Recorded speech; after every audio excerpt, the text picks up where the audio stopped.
खलनायक एक प्रेमकथा। लेखक प्रिया उंबरकर, वाचक स्वर सिद्धी रायकर।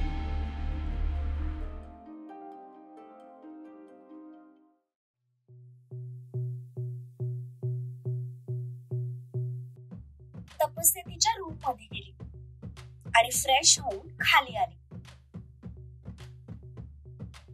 ती किचन मध्ये आली आणि पाहिलं तर किचन बघून तिचे डोळेच मोठे झाले।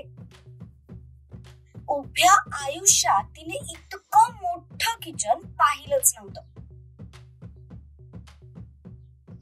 देवा रे देवा, हे किचन आहे? या एका किचन मध्ये आमच्या गल्लीतली 2 1 फ्लॅट्स होतील। मोग्याम तर म्हणाला होता या घरात कोणी राहतच नाही, मग तरी पण हे सगळं इतकं स्वच्छ आणि इतकं नीटनेटकं कसं? प्रत्येक गोष्टीवर तिची नजर फिरत होती। तिला कुठेही धुळीचा साधा एक कण सुद्धा दिसत नव्हता। तपस्या मॅडम, आता नुसती बडबड करू नका, सोबत काम पण करा। तिने स्वतःलाच बजावलं आणि जाऊन फ्रीज उघडला। फ्रीज मध्ये तिला टोमॅटो, कांदा हे सगळं सापडलं आणि तिने ते सामान काढून किचन ओट्यावर ठेवलं। मग दुसरं काही मिळतंय का ते बघू लागली।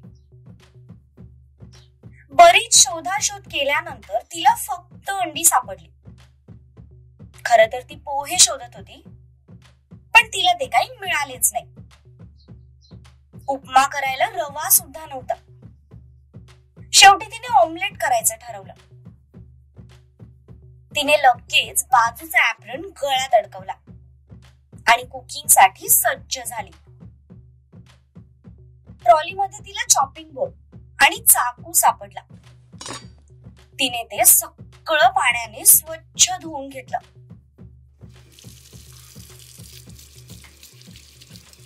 आणि कांदा टोमॅटो कट करायला घेतले।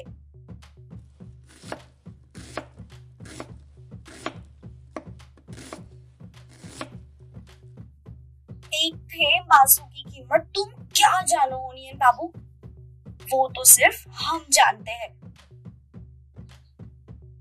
थोडीशी नौटंकी करून कांदा, टोमॅटो आणि मिरच्या तिने कापून एका प्लेट मध्ये काढून घेतल्या।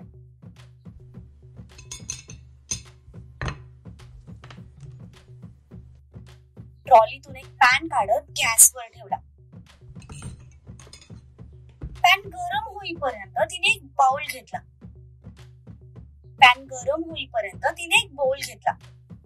आणि 2 अंडी हातात घेतली। सॉरी अंड्यांनो, मोग्यांबोच्या भुकेला शांत करण्यासाठी आज मला तुमचे प्राण घ्यावेच लागतील। हे सगळं करताना मलाही तितकंच दुःख होतंय, पण काय करणार, कर्तव्य कम्स फर्स्ट। त्या अंड्यांची तिने जाहीर माफी मागितली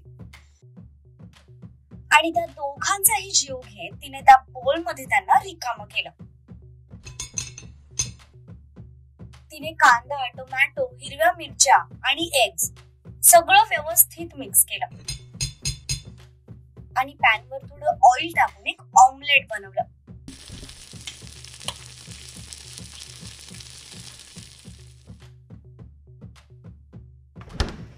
पुन्हा एकदा फ्रीज उघडून तिने ब्रेड मिळतंय का ते पाहिलं, पण त्यात ब्रेड्स नव्हते।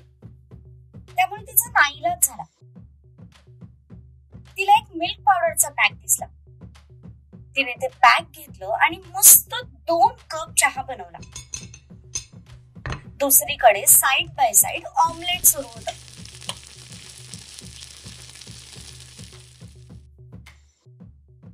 सगळं रेडी झालं तसं तिने ती प्लेट आणि चहाचा ट्रे दोन्ही डायनिंग टेबलवर आणून ठेवलं।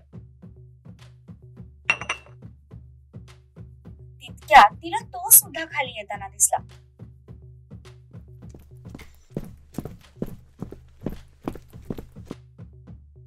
Good morning, sir. तू नॉर्मल बोलूच शकत नाहीस का? प्रत्येक वेळेला ही अशी नौटंकी करणं गरजेचं आहे? No sir. यावेळी ती तिच्या नॉर्मल आवाजात म्हणाली. तसा तो सुस्कारा सोडत चेअरवर जाऊन बसला.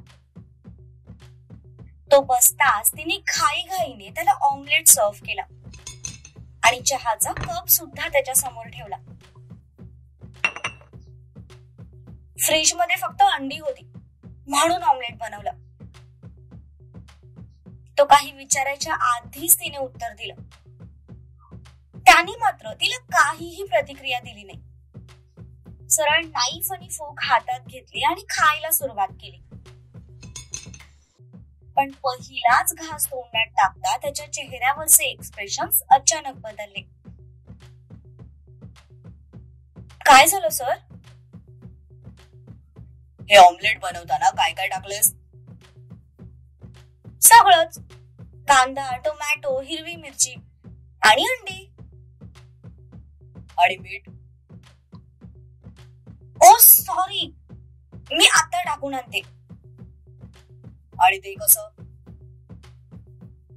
सर, माझ्याकडे एक आयडिया आहे. बोला. जसं आपण सॉस सोबत एखादी गोष्ट लावून लावून खातो तसंच तुम्ही ऑमलेट पण मिठासोबत लावून लावून खाऊ शकता. म्हणजे प्रत्येक घासासोबत थोडं थोडं मीठ पोटात जाईल. हो ना? एक काम कर, तूच मिठासोबत लावून लावून हे ऑमलेट खा. तिला सांगून तो तिथून निघून गेला.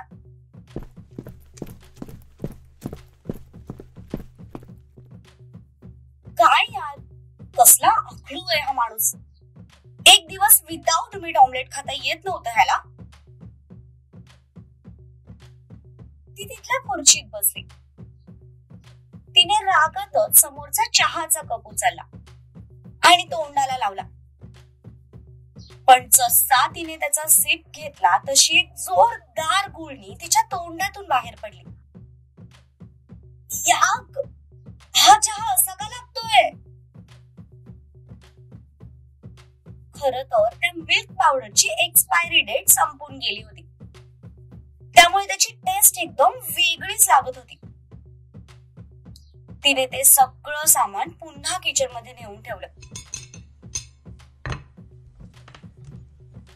आणि रागातच परत रूम मध्ये निघून गेली.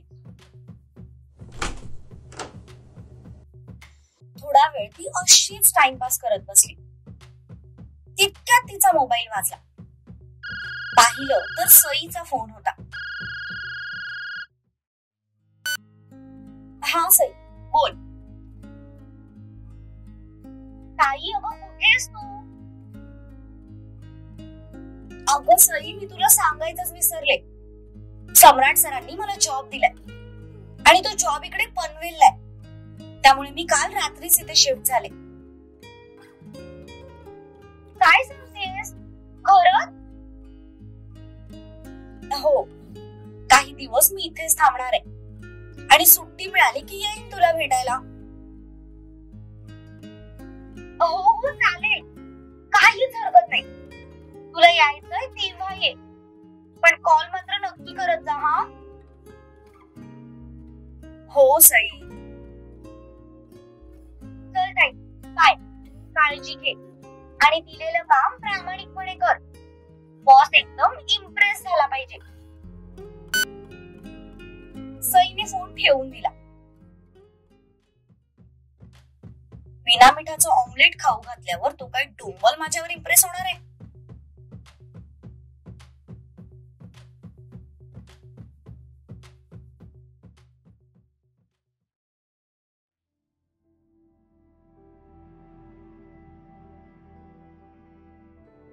इकडे सईने नजर वर करून समोर पाहिलं तर समोर तिचे वडील गिरीश उभे होते.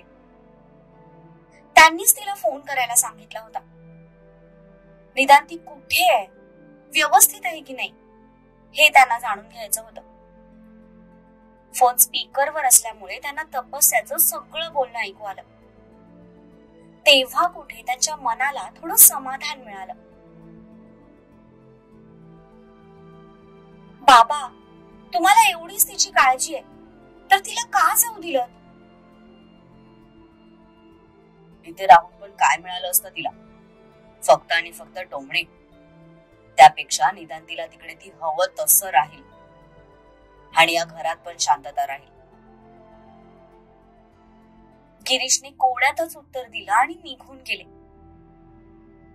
सई मात्र त्यांच्या बोलण्याचा विचार करत थोडा वेळ तशीच बसून राहिली.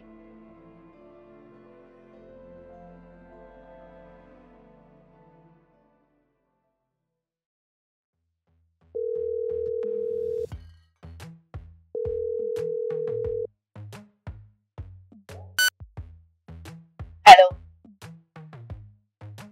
हॅलो बॉस, कुठे आहात तुम्ही? 2 वाजताची तुमची एक महत्वाची मीटिंग आहे. विसरला तर नाहीत ना?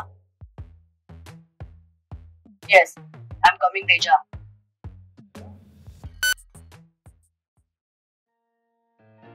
काय रे तेजा, काय म्हणाले बॉस? येतो म्हणाले. अरे पण ते आहेत कुठे ते तरी विचारायचंच ना. रवी, मी काय त्यांची बायको आहे का ते मला सगळं सांगून जायला? शांत तेजा, शांत. इतका का चिडचिड करतोयस तू? मग काय करूया रवी? काल अख्खा दिवस बसून ते लाडू वळलेत. अजूनही हात आपोआप एकत्र येऊन गोल गोल फिरतायत. मी कसं स्वतःला कंट्रोल करतोय ना ते माझं मलाच माहितीये. त्यात हे बॉस असं विचित्र वागतात. आपण त्यांचे पर्सनल असिस्टंट आहोत, पण आपल्याला त्यांच्याबद्दल काहीच माहित नसतं. नशीब फोन तरी उचललाय, नाहीतर आजच्या मीटिंग मध्ये आपल्याला तोंडावर पडावं लागलं असतं. तेजा, तुला त्यांचा स्वभाव माहितीये ना. अनप्रेडिक्टेबल आहे तो माणूस. कधी काय करेल सांगता येत नाही. मला तर त्यांची खूप भीती वाटते यार. हो यार रवी, मला पण.